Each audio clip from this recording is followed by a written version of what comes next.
Gaza की आवाज अब यह दुनिया सुनेगी। क्या आप गजा को भूल गए हैं या गजा याद है आपको? ईरान की जंग चल रही है और जाहिर तौर पर ईरान ने जिस तरह से अमेरिका और इजराइल को चुनौती दी है, जिस तरह से झुकने पर मजबूर किया है, जिस तरह से पहले जंग लड़ी और अब डिप्लोमेसी के मैदान में लगातार अमेरिका और इजराइल को पछाड़ रहा है, तो जाहिर तौर पर एक खुशी तो होती ही है। अच्छा लगता है कि चलो अमेरिका और इजराइल को किसी ने चुनौती दी, किसी ने औकात दिखाई, लेकिन क्या गजा को भुलाया जा सकता है?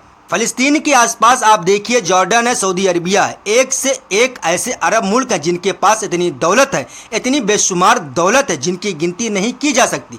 ताकत है, सब कुछ है, लेकिन 70 सालों से फलस्तीनी लगातार तड़प रहा है, लगातार दबाया जा रहा है, कुचला जा रहा है, बच्चों को मारा जा रहा है, घरों को तोड़ा जा रहा है। ऐसे ऐसे लोग हैं जिन्होंने एक जिंदगी में 4-5 बार हिजरत कर ली। कभी यहाँ से भगाए जाते हैं तो वहाँ चले जाते हैं, कभी वहाँ से भगाए जाते हैं तो यहाँ आते हैं। और गजा में इस बार जो हुआ है वो तो आप सब लोग जानते ही हैं, इसलिए मैंने सवाल किया, क्या आप गजा को भूल गए? हुआ यही है कि गजा में जब सीज फायर हो गया, उसके बाद गजा की बातचीत कम हो गई और उसके बाद ईरान वाली जंग शुरू हो गई, तो जाहिर है कि हमारे जैसे लोगों ने भी ज्यादा ध्यान ईरान पर करना शुरू किया, क्योंकि वो जंग बेहद जरूरी थी और उस जंग का जो भी नतीजा होगा वो दुनिया के भविष्य को भी तय करेगा, फलस्तीन के भविष्य को भी तय करेगा। इसलिए उस जंग पर ज्यादा ध्यान जाना बिल्कुल लाजिम था और वही हुआ भी।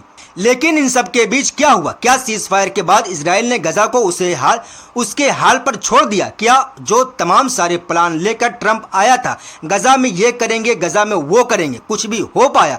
क्या गजा के बच्चे चैन से सो पा रहे हैं? क्या गजा की औरतें खुद को महसूस करा पा रही हैं? क्या गजा के मर्द अपना कोई फ्यूचर देख पा रहे हैं?